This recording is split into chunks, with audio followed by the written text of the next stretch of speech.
welcome to Right Reason, the show where we reason rightly with the esteemed Dr. Charles Rice, University of Notre Dame emeritus law school professor and still current professor.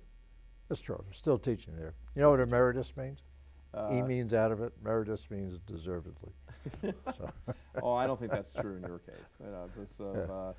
Dr. Rice and I overlapped at Notre Dame. I wasn't in law school, but we were there during at least I was, for 4 years during the turbulent early 80s. Right. Of course, the turbulent early 80s were preceded by the turbulent 70s and proceeded by the turbulent 90s and 2000s. And of course, those of you might not know, the culture at Notre Dame is to, sort of appear Catholic, and there is certainly some element of the faith still there. There's a definite Catholic presence there, but the university has adopted Land O'Lakes, which is essentially to declare its independence from the church. Yeah. And that's, as we say in Mishawaka, a whole nother story. Yes. All right, all right, so we're going to talk this season, as we are, about St. Thomas Aquinas and his wonderful, wonderful contribution to the world, the church, Western civilization, the Summa, which is what this entire collection is right here.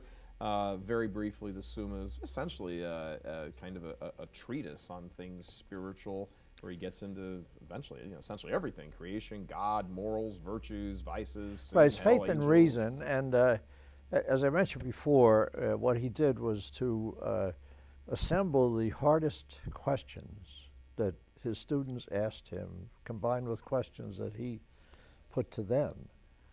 And he would present these questions. He would ask the question. For example, as I said, the very first question in the entire Summa, whether besides philosophy something else is required. Right. And then he would give the three strongest objections to his position. Objection 1, 2, 3. Then on the contrary, he'd state his position. Then he would say, I answer that, and he would explain his position. Then he would go back and refute explicitly the objections. And it's a model for the way people ought to dispute today. Sure. To take your opponent's strongest points and deal with them. Mm-hmm. Right? And the answer to that question, whether besides philosophy something else is required, is a yes. You need revelation, because after the fall, our intellects were damaged. We didn't become evil, but we were weakened, and we need the assistance of revelation, even as to the things we could know by reason. Sure. So that we would know them certainly without what he called the admixture of much error. Mm-hmm.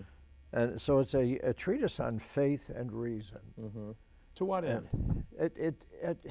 To the end of truth, and the end of love, because God is love. All right, and it's the end of truth. And it's replete with biblical references. It's not just a sterile reason thing. It's faith and reason combined. And we talked earlier about the fact that we know through reason that we are spiritual, because we can get abstract ideas which are material which don't exist in the material world. I mean, roundness does not exist in the material world. Round things do, but roundness does not. But we can get that abstract idea, and we can reflect on ourselves. A material thing can't do that. The top half can see the bottom half can see the top, but it can't get outside of itself. I think just to interrupt for a second, Doctor, I think one of the things that's fantastic about the Summa is he treats all of these things. Yeah. And people really don't have, modern man, contemporary man, certainly doesn't have any real appreciation for this kind of thought and this sort of structure. It's not Hollywood enough, it's not glitzy enough. But, I mean, this was one intelligent man. Oh, absolutely. While he was writing this, he had teams. Secretaries. Yeah. And he would dictate one part to one and then move on to the other. And then he'd come back to them, and they're all furiously scribbling, trying to keep up with them and all this. And this is a man whose thoughts could be all over the place at different times with respect to different things. I mean, this isn't just, that's just some old crazy Catholic guy writing stuff down to try to control you. I know, but at the same time, his main occupation was saint. Yes. he wrote the hymns for the Eucharistic adoration, all the rest of that, and, with Tantum Ergo. It's just a great figure. Now, it's been lost to a great extent. Sure. It's no fault of the kids. No. I do this, and they've been doing it for decades at Notre Dame, and the kids find this totally fascinating. Well, sure. And It's the people in charge of making sure they know this that have dropped the ball, not well, the kids. it's not the fault of the kids. I mean, they have had guys come up generally every class, and all I'm doing is retailing. Yeah. I mean, there's nothing original about the class. It's just retailing, and they come up. They say, "I've gone 8, 12, 16 years to Catholic schools. I've never heard any of this." All right, and again, there's nothing original in what I'm doing. Right. It's just in the teachings, the magisterium of the church, and the church has always pointed to Thomas as the most reliable guy. Mm-hmm. All right, and one of the things that he was Thomas the Summa in all his works. Really, the church sort of reached back to him when the Protestant revolt began, right? To Yes. kind of address some of Right. these things because their philosophy and theology was off. right, and there was a period shortly after he died where there was some dispute about the fact that he was taking too much Aristotle. Mm-hmm. All right, and of course that we get away from that, Yeah. and so on. And we could go into that Yeah. post Aquinas thing, but what's important is that since we are spiritual, we know we are because we can abstract and reflect. Mm-hmm. And since death is the breaking up of something into its parts, Right. all right, that the nature of a spiritual being, which has no parts, Right. that's what is hard for us to get Yeah. used to. I mean, there is a reality of beings that have no physical parts. Right. Angels Mm-hmm. and our spiritual soul, God. All right, and Our spirit can't die. of its nature, it cannot die. Right. And of course, God can annihilate it. We have His word that He won't.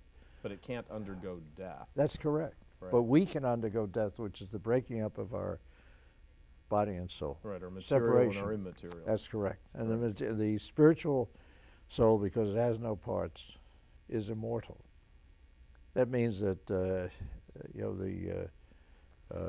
secular humanist guy today who is priding himself on his individuality and his autonomy, the one thing he can never do is put himself out of business. Right.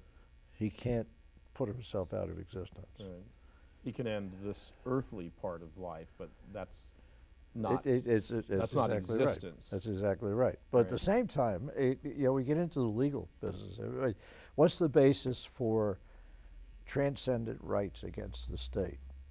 And the only reasonable basis is that we are made for a destiny beyond this world. That every state or every transnational corporation or whatever that has ever existed has gone out of business or will go out of business. Right. And every single human being who has ever been conceived will live forever. Mm-hmm. Right? And is living forever. And that's the basis for transcendent rights against the state. Mm-hmm. So you say, well, yeah, okay, but suppose I don't believe Yeah, that. the individual is superior to the state. The state exists for the person and the family, Mm-hmm. and the person does not exist for the state. Right. And a person is, as Boethius said, is simply an individual substance of rational nature, that is, with intellect and will. Mm-hmm. Your dog is not a person. Right.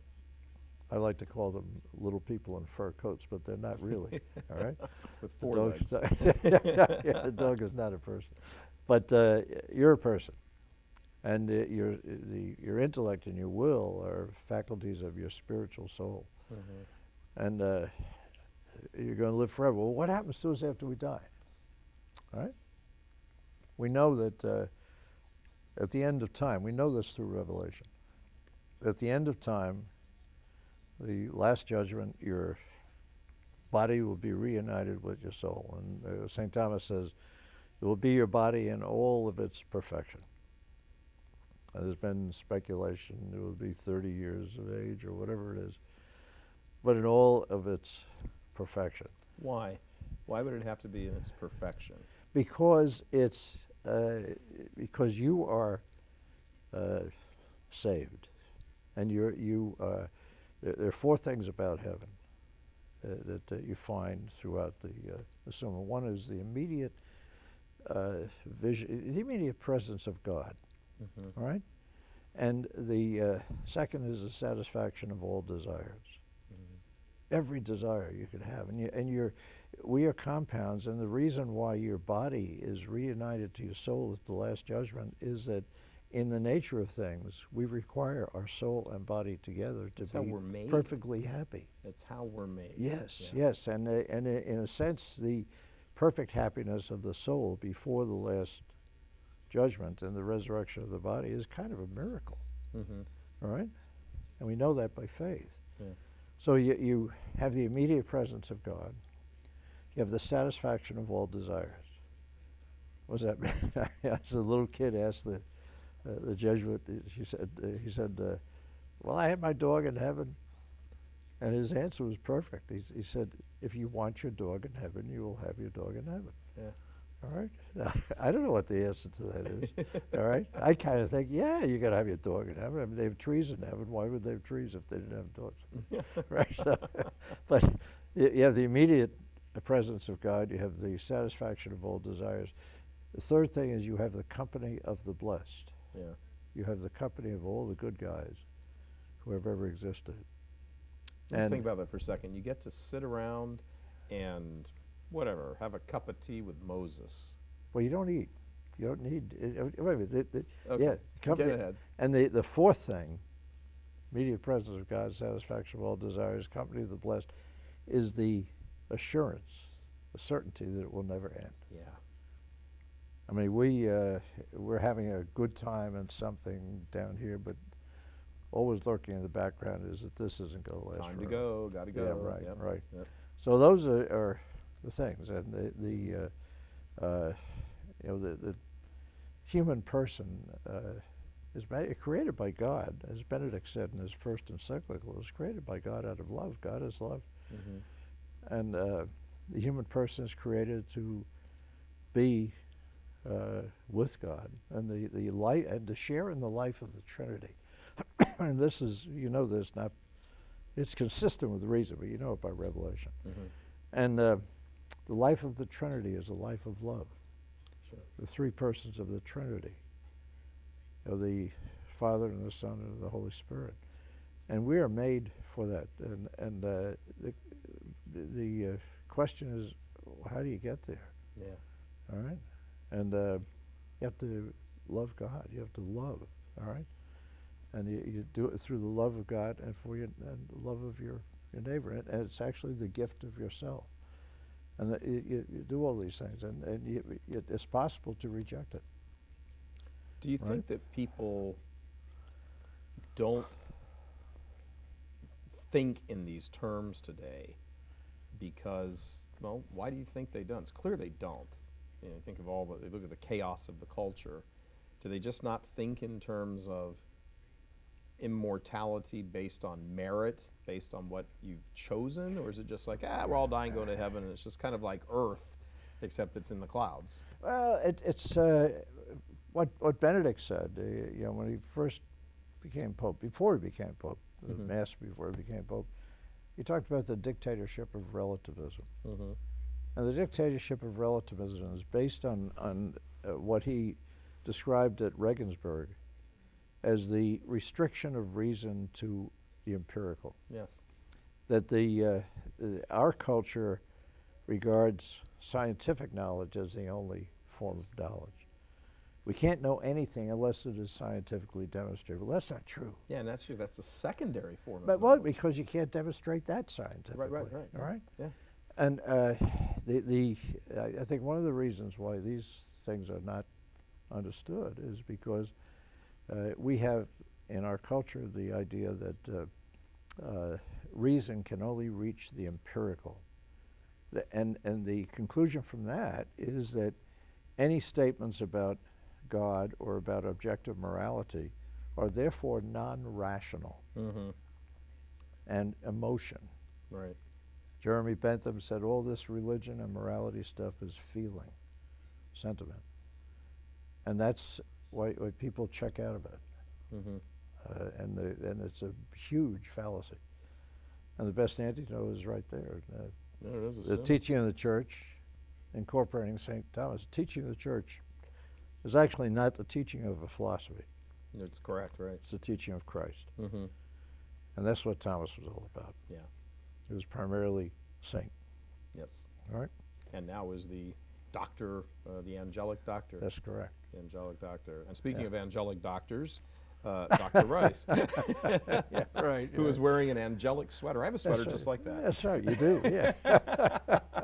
Dr. Rice, thank you very much. Okay. Thank you very much. Please join us on our next show of Right Reason here with Dr. Rice. We're going to continue this whole season talking about St. Thomas Aquinas and the Summa and the various, we're pulling out little tidbits Little here and things, there. yeah. The soul, the spirit, creation, angels, this sort of thing. And it's just a little, very brief, sketchy summary of how we're, how we relate to the world as Catholics in our faith and how we understand all of these different orders and relationships. And St. Thomas is probably the best immediate source to go to for that. Well, Dr. Rice, thank you very much. thank you. Michael Boris for Right Reason. We'll be back next week. God love you.